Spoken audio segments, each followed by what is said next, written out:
begin session 2, and as we start, I want you to keep kind of the lay of the land a little bit. We talked about manhood today in session 1, and what manhood today looks like, what the landscape is. Before we can move forward, and before we can define manhood, and before we can dig into that definition to get some clarity and really begin to talk about how we're going to live that out and how we begin to exercise that vision, we have to spend some time looking back at what's brought us to where we are.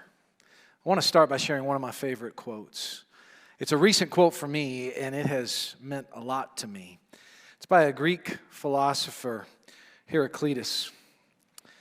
He said, and it's a famous quote in Greek philosophy, "No man ever steps into the same river twice, for it's not the same river, and he's not the same man." No man ever steps into the same river twice, for it's not the same river, and he's not the same man. The river's always moving. The river's like culture. The river is like all the things that come into your life and come into my life. All the things that you've had going on, all the things that you look back at and are so different now than they used to be, like the molecules of a river. You step into a river, you step out of it, you step back in, and Heraclitus says it's like it's not the same river anymore. The molecules have gone downstream. It's new molecules of water now. You're stepping into a new river. But here's the thing. As you step out of the river and you get ready to step back in, you're not the same person. Because life is always happening to you. And what's happening to you, like wind carving stone, is always shaping. Whatever that is, you lose your job, a negative word, the birth of a child, marriage. The most blissful thing that's ever happened to you and the most tragic thing that's ever happened to you all have their say in who you are as you step into the river. You're a different man. The question is, as you step back in, what kind of man are you? We're here because we're trying to become better men. And as we step into the river may be different. The river's always going to be different. The river's always going to be changing. There's never going to be a static moment in your life from this point moving forward. It's always going to be new. The question is, who will you be and who will you be becoming when you step back in? I'm not sure we can answer that until we do what for us is one of the hardest things in the world to do as men. And that's to look back. Because back can be filled with a lot of things that you and I choose to pull in. And usually we choose to pull in those things that we think will fuel us moving forward. And more often than not, the things we think that will fuel us moving forward are the good things, are the things we'd like to parlay from the past into the present, on into the future. But sometimes there's a lot of pain that sits back there. And I can get real busy in life. And one of the reasons I can get real busy in life is because I don't want to spend time back there. I really just don't want to go there. I don't want to think about it. I like, well, these sayings, right? It's a kind of a manly thing. Lest we get all in our feels. It's just water under the bridge, man. Water under the bridge. Well, it might be water under the bridge. I think it's shaping you more than you think. I think it's forming me more than I think. The honest truth is, I think it has a bigger say, a louder noise in my life than I want it to, if the truth be known. Last session, we thought about some key elements shaping our manhood, some of the challenges of the modern world that we're dealing with. And just by way of review, you'll remember some of those. That there's a loss of a common manhood vision. We sometimes step into a weightless kind of manhood as a result of not having that kind of vision. And as we do, we step out into a river that is radically different. The social landscape is wildly different. We don't even necessarily maybe like the river that we've got to step into as men. And then there's a bunch of lies that we could believe about ourselves. We talked about some of those in session 1. We can add to some of these kind of things that are challenging in our modern world. Hard to talk about manhood today. Hard to know where to even go with it.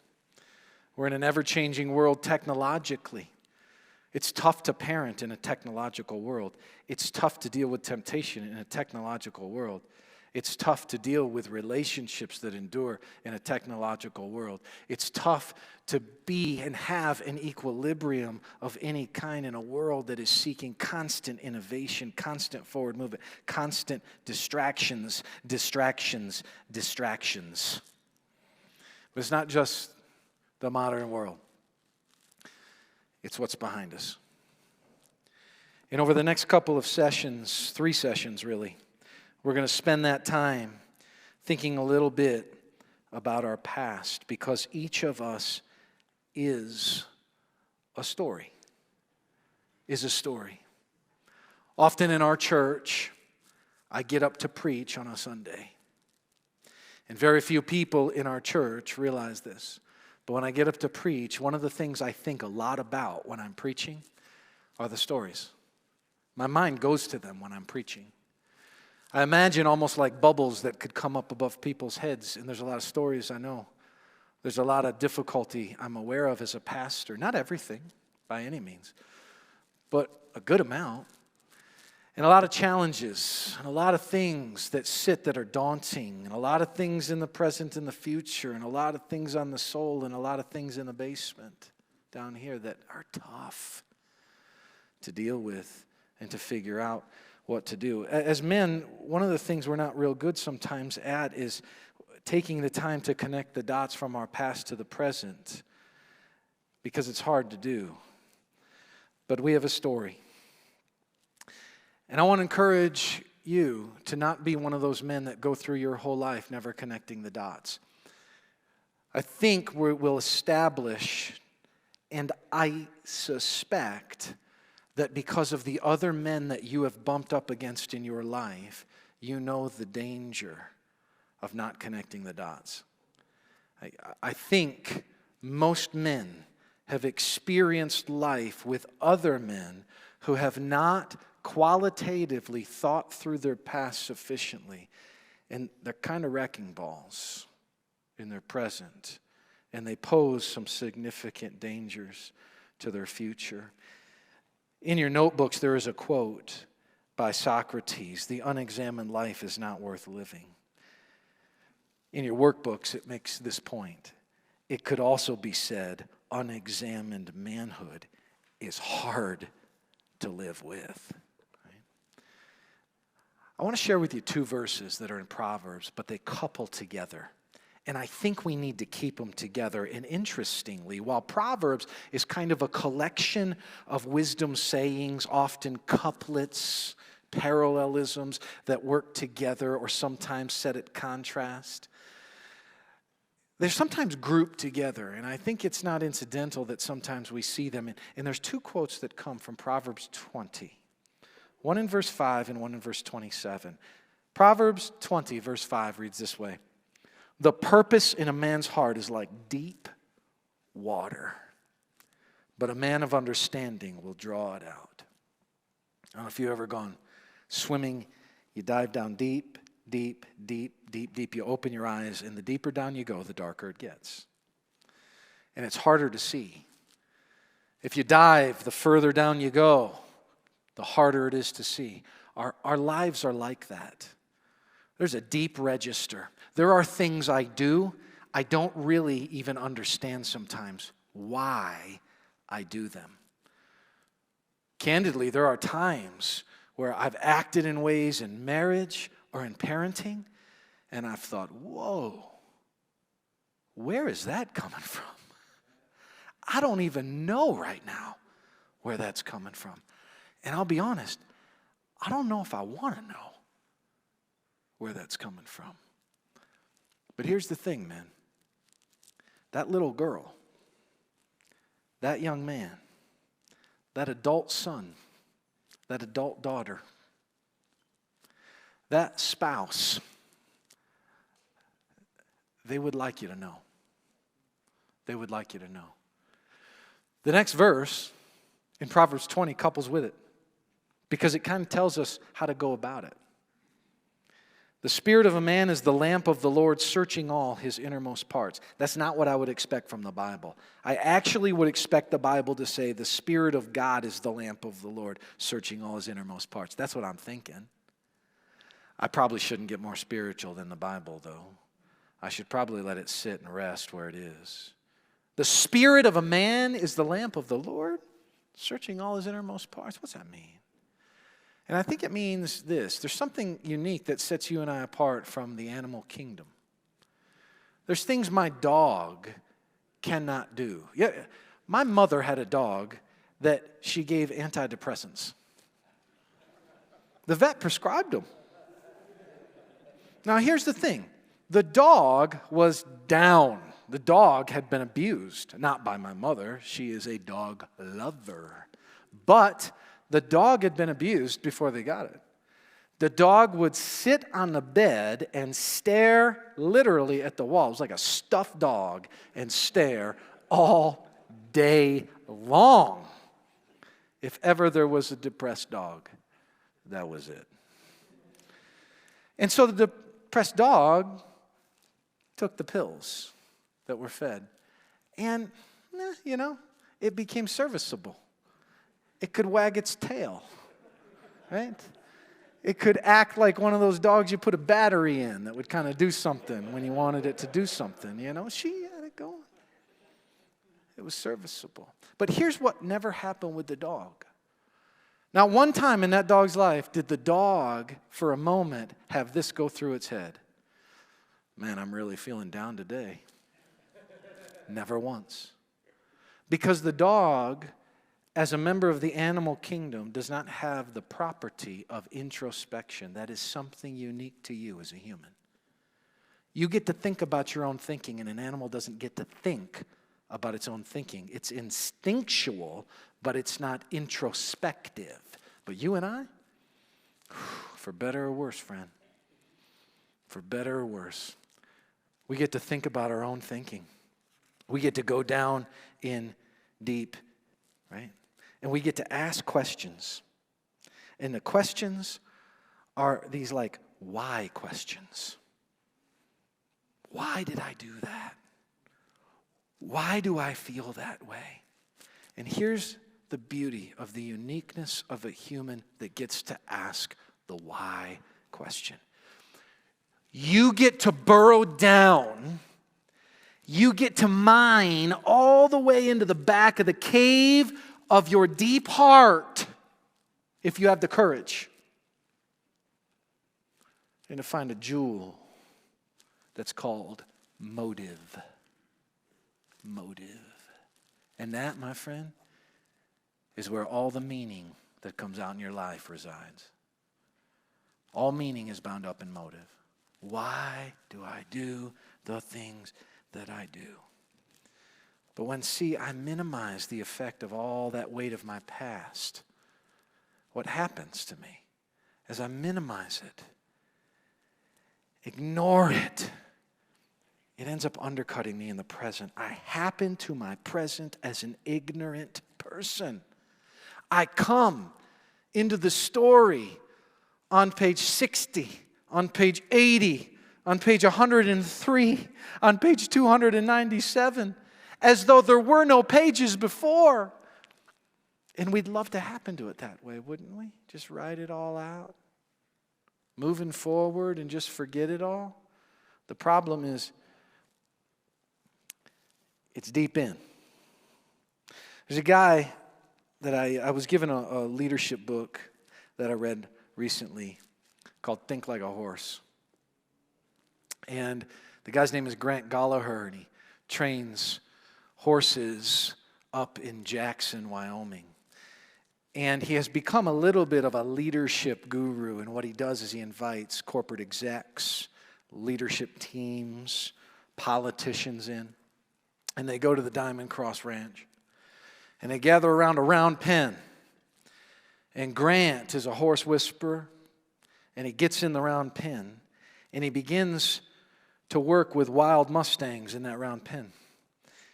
And he positions his body in a particular way with them. He only uses a flag. He never forces. He only draws. He never coerces harshly, but sometimes he cajoles firmly.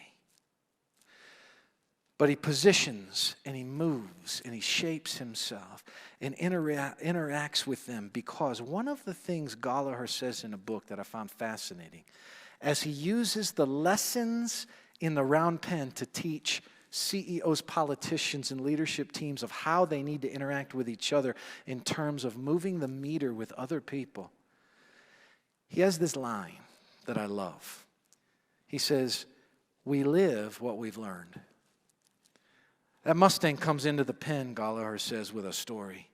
And if I disregard the story, if I'm not attuned to figuring out why it's spooked, if I'm not attuned to figure out why it rages at other horses, if I'm not attuned to figure out why it's aggressive, if I'm not attuned to figure out why it doesn't respect its horse elders, and I don't discern that in the pen, I'm not going to be able to move forward with the horse. Because even that horse is living in the pen what it has learned outside in the field. And that's kind of the way our lives work. Every one of you has a story. And that helps us explain us to us. So let me share with you a little bit about my story. I want to share my story. And that story is long, and we could go into a lot of details, but what I'd like to do is share it with you a little bit as it regards manhood. What I've learned, what's challenged me, and what may explain some things about where I sit. I'm 47. So I'm in midlife, one way or another, for better or worse. I don't know if I'm on the front side or the back side. I don't think anybody on the back side of midlife wants to say they're on the back side of midlife. So I'm going to pretend I'm on the front side. I was born in a little town in upstate New York that had 1,000 people in a poor area of New York State. Most people identify New York with a couple of things. It's either New York City, and if it's not New York City, perhaps it might be the Finger Lakes region or the Adirondack Mountains. But for the most part, central New York gets kind of forgotten. It's fairly economically depressed. I grew up on the banks of the Unadilla River down a dead-end road called Red Mill Road. We were, I wouldn't say poor, but I would say we were lower middle class. I was at my mother's high school graduation. I did not receive an invitation, just so you know. I was at her high school graduation because my mother became pregnant in high school. I was born in February. My parents got married in August before I was born. I was at that high school graduation. These were two young high school kids starting off life in a small town in rural upstate New York together. One from a Christian home, my father, my mother from a non-Christian home.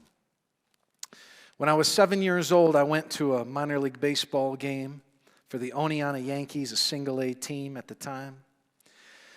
And I went to that stadium. It wasn't for the baseball game. I went to the stadium, and I went to the stadium because there was an evangelistic crusade. My parents had played church because my dad's family was involved in a local church, and so it was sort of incumbent upon him to be a part of that.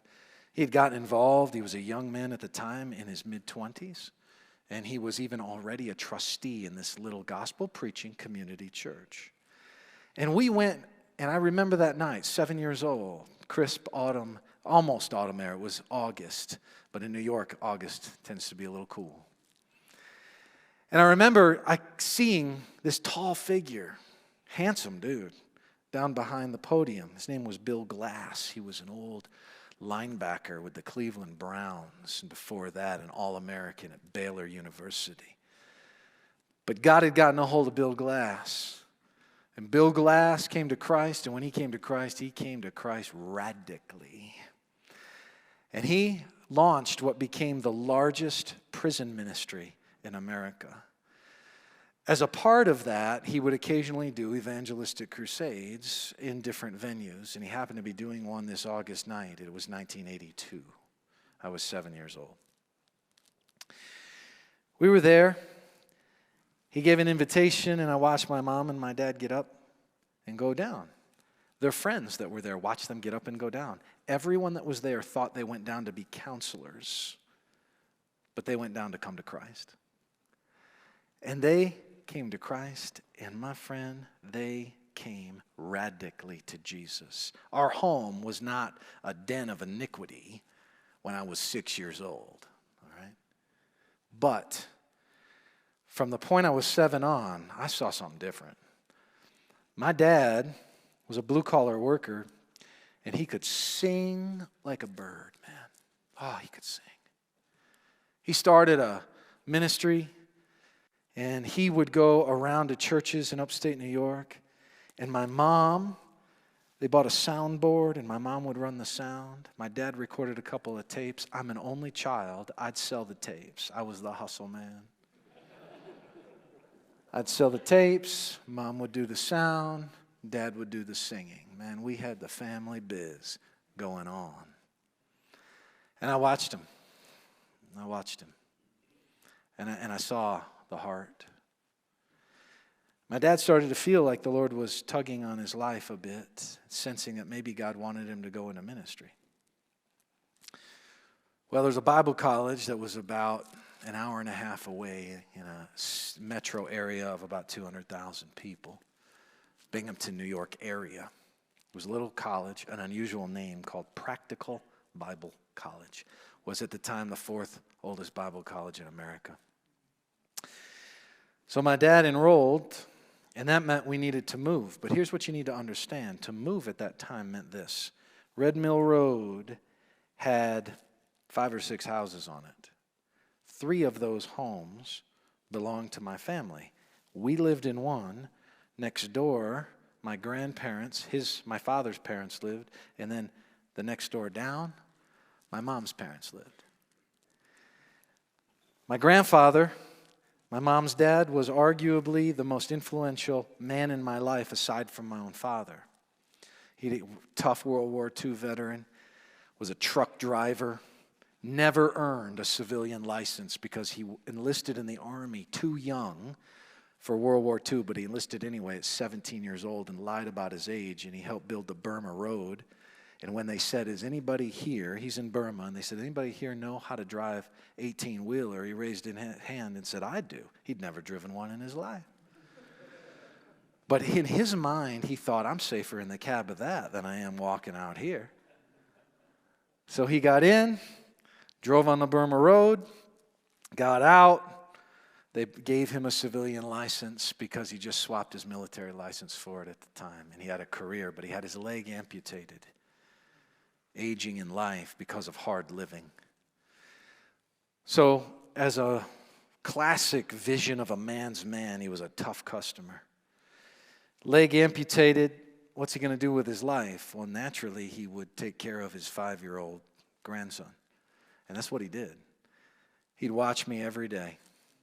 I'd come home from school, and I'd be dropped at his doorstep until both my working parents came home. I spent my childhood in an absolute childhood bliss at the knee of that man, learning about life, seeing a unique kind of vision of manhood. A man who had lived hard, but who in humility later on in life, I could see things changing, right? Well, it was a hard sell and a hard move for us to pack up, leave a home that my father had built with his own 2 hands. He was a hard-working guy. Go to Bible college. I was 14.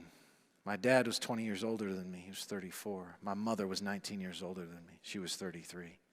We loaded up and we moved. Before we moved, we stayed with my grandparents for that summer after our house had sold. My grandfather had a massive stroke and there was only two of us home, my mother and me.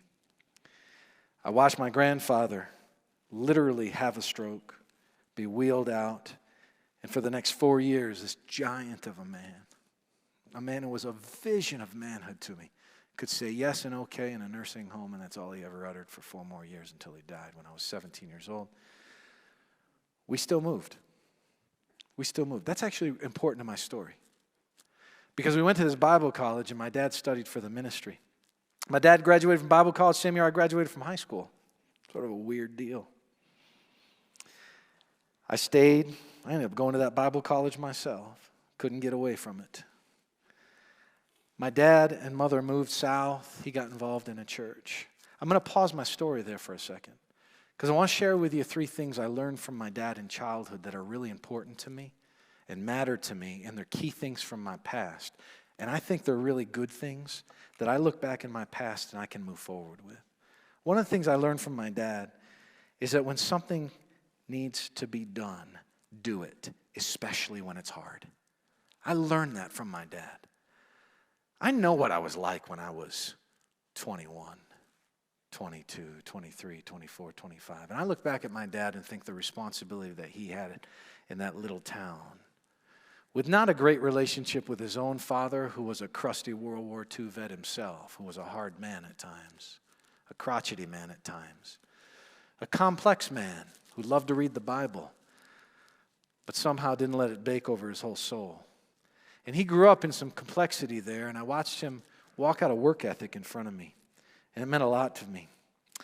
I learned when we moved that life doesn't move forward without risk. It never moves forward without risk. You got to be willing to risk if you're going to move forward in your life. And sometimes that means making hard decisions. And I learned that if you sense God has a mission for you, this is the 3rd thing I learned from him, that mission is worth it. It might be worth upending things for it. It's worth it. When I got married, I had been in I think 6 weddings within a year's time of my own wedding. I take that back. 7 weddings within a year's time of my own wedding. I was best man in 5 of those weddings. I had friends, man. I did. Good friends. Loyal friends. Some of the best friends a man could have. And I had to choose a best man. So I chose the best man. My dad. My dad. A man at whose knee, along with my mother, who was so faithful, gosh, what a faithful woman, I learned the gospel. A man who I saw take risks. A man who I learned, if you want ministry, go after it. A man who I learned, if you want something, you work hard and you put your head down and you go late into the night if that's what it means to get it done. Darn it, you're a man. That's what I learned. I ended up going into ministry. I got married, finished Bible college before I got married, went to graduate school. I started pastoring. My dad is pastoring. I would talk to my dad about ministry. Connect. Narratives, stories, trench, ministry, warfare, all the stories, right? We connected. It was good. Had kids. That guy was a grandpa like few grandfathers I've seen. One of my favorite memories is him getting in a spa that my parents had, and he'd throw in bubble bath, and that thing would just go up, and he'd throw the kids in and get in with them and just be lost in a sea of bliss with his grandkids. I love that. Sweet. I learned so much from my dad. And I wish I could tell you, wow, guys, that's how you walk out manhood. But there's a whole other part of the story. Whole nother part to the narrative. There's a lot of books about what do you do when your dad wounds you when you're a child. There's some help out there for you. There's resources I can tell you about. There's not a lot when you're 35 and he puts a dagger through your chest. There's not a lot when you're 35 and he throws a grenade in the room, pulls the pin, and your entire world blows up in a moment, and everything is different.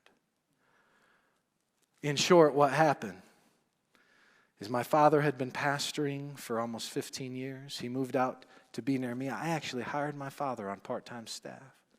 But my father had a past with some things that we just couldn't figure out. But there were these funky little weird things that were going on in the background. Why did he leave that ministry? How come it never quite went well? How come after about 4 years he moved on to another ministry? Just couldn't figure it out until we found out that he had hid from my mother, he had hid from me a prescription pain pill opiate addiction for 12 years under the radar that none of us knew. And my friends, all hell broke loose. Pastoring a church, right? Middle of doctoral studies, raising 3 daughters. My father pulled the pin. And here's the thing, guys. When you pull the pin, you don't get to tell where the shrapnel goes. You don't get to tell. So my father ended up, at one point, briefly became suicidal. My father ended up as a homeless man that I put down at our local rescue mission. There was a 2-month stretch where my dad slept in his car 2 miles from my office. And I watched a man who exemplified gospel. I watched a man who exemplified manhood. I watched a man who had loved my family. I watched a man who was a leading light disintegrate in front of my eyes. And I didn't mean to tell you, I didn't know what in the world to do. I didn't know what in the world to do. Because I no longer had a boulder upstream to tell me what the next step was. I had no one to tell me, once you get through this midlife thing, here's what it looks like on the other side of the horizon. I got a past. I got a past. So do you. So do you. It's not the end of the story for my dad. It's not the end of the story for me. Some things have changed for the positive. But I need you to know who I am. It's all that. It's Red Mill Road. It's Mom teaching me the books of the Bible. It's a little country church. It's music ministry. It's Bible college. It's Best Man Dad. And it's Grenade. In all of it. You got your own story, friend. You have your story. But many of us have never shared the full story. Never shared it. Beyond the facts of what happened in your past, but how people and events have shaped you. How it's made you feel sometimes loved. Oh, it's so good. How it's made you feel supported, encouraged. Great. How it's made you feel shame. How it's made you feel anger. How it's made you feel lonely. How it's made you feel abandoned. How all those things are shaping you now. Let's take a minute, and I want to give you some truths about looking back, all right? Some truths about looking back. Your full story needs to be shared, because if your full story isn't shared, I think you're going to have a hard time being able to figure out how to go back and how to bring it to the present so that we can talk about it and all the nuances of what it means for your future. So let's think about looking back. Here's the first truth.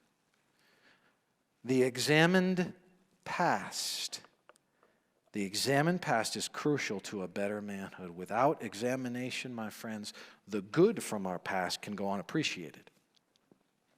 And the bad can unconsciously rule over us. You know something? When my dad pulled the grenade, for a decade I couldn't think about the good.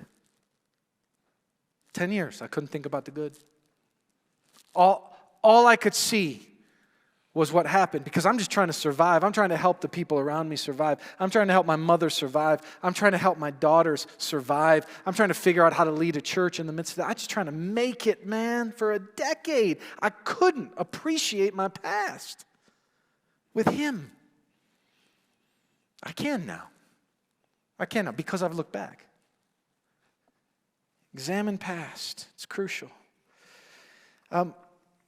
John Krakauer, great writer, adventure writer, outdoor writer. In his book, Into the Wild, he talks about a young man, Chris McCandless, who ends up dying out in the wilderness near Denali. But as he talks about it, he weaves in some of his own story. And he talks about, in one part of Into the Wild, his quest as a young man in his early 20s, trying to validate his own life by climbing a mountain called the Devil's Thumb, one of the more dangerous mountains that sits up on the border of British Columbia and Alaska in what's known as the Boundary Range. He almost lost his life on the elevated ice field of the Sticking Ice Cap and the Devil's Thumb. And as he tells the harrowing tale, he begins to reflect on the complex relationship he had with his father. And you get this sense as you read that it was his father's ghost that in some way he was out chasing. Insightfully, towards the end of the chapter, here's what he says. Pay close attention, men. I thought climbing the Devil's Thumb would fix all that was wrong with my life. In the end, of course, it changed almost nothing. And you remember this line. But I came to appreciate that mountains make poor receptacles for dreams. What's he mean? Guys, I know a lot of men who are running scared from their past, and they look like they're doers. They look like they're killers. They look like they're getting it done. They are not running to, they are running from. And the mountain quest, maybe it's a woman, maybe it's a job, maybe it's money, maybe it's accomplishment, maybe it's validation. Whatever that mountain is will make a poor receptacle for their dreams. It will crush them. It will never be able to give that which they seek. They're not running to, they're running from. Maybe that's you. Got to look back. Secondly, when a boy fails to connect with his dad, demons of one kind or another often fill the void. I mean, think about it. Born from the absent dad. Maybe born from the abusive dad. Outbursts of anger sometimes come. Sometimes we're workaholics trying to validate ourselves. We exploit women, act out for approval. Addiction surfaces. I will never forget, my father did not look back at his relationship with his own dad. That's part of the reason that I paid the price. That's part of the reason. He did not adequately look back, and I will never forget, neck deep in addiction, parents separated, I meet with my father for lunch. And he made the following statement, one of the most significant statements in my assessment of that whole story as I was trying to figure things out in real time. It went like this.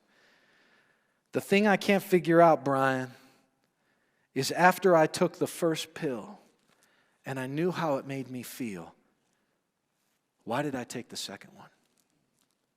It's a really, really significant question.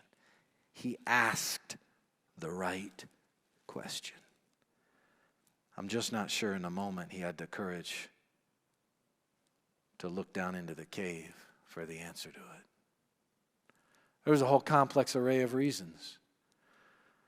But see, what he needed to do was long before he took the second pill, look back and figure out what kind of person he was becoming.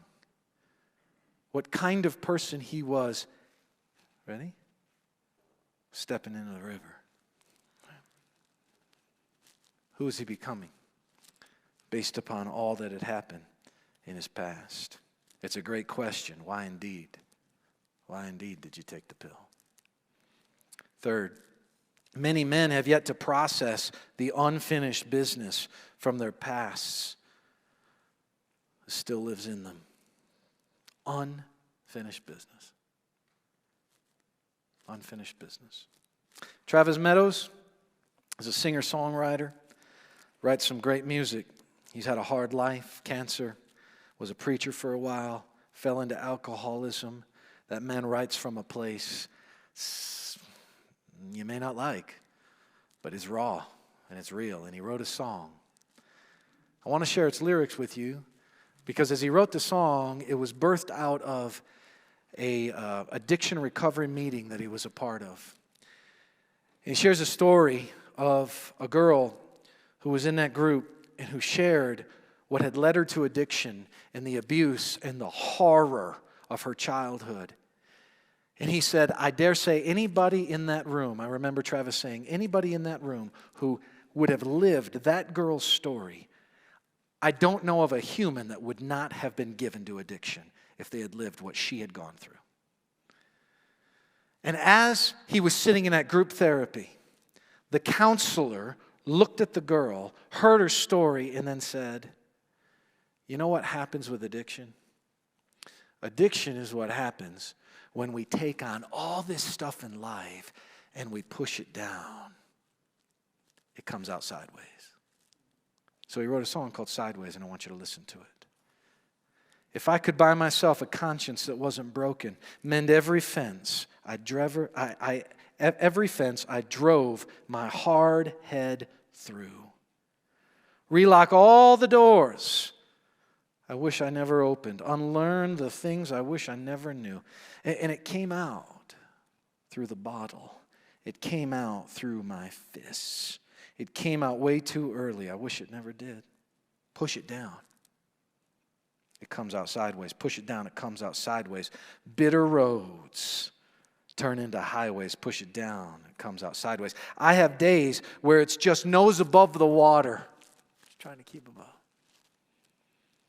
Keep it together while I fall apart. I have moments when I act just like my father, the only man that ever broke my heart. And it comes out in my silence, sometimes unwanted tears, comes out disguised as anger, but it's really fear. Push it down and it comes out sideways. Push it down and it comes out sideways. Bitter roads turn into highways. Push it down and it comes out sideways. You got to look back, friend. You can't keep stuffing. You can't keep suppressing. You can't keep ignoring. Because you can't control where the shrapnel goes. 4, until a man deals with the pain from his past, he can never be truly free. I don't like to feel pain, but pain is good. It is. A leprosy patient, a Hansen's disease patient, pain sensors are dulled. They don't feel when their shoe's rubbing wrong.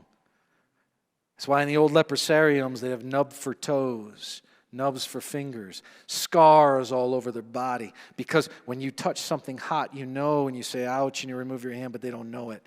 Pain is their gift to let them know that they've come against something that they need to adjust their bodies to. That's what pain in your story is. Pain is the kind of thing that until you recognize it, until you respond to it, until you deal with it, you can't be free. You won't be able to. You won't know what's in the deep. You cannot effectively, number 5, address the past or its impact in the present without the help of a few trusted friends. I don't know how to get all the way back there sometimes. And I don't feel super safe sometimes looking back there. I need some people I trust to engage it with me. I need to be able to process my life. There's no such thing. American men, listen to me. North American men, listen. There's no such thing as a self-made man. And we've swallowed that there is. Some of you came here thinking, darn it, I'll make myself a better man. I'll show them all. She wants me to come here? Yeah, all right. She'll get a better man. Self-made man. There's no such thing. Again, Proverbs cluster, don't they?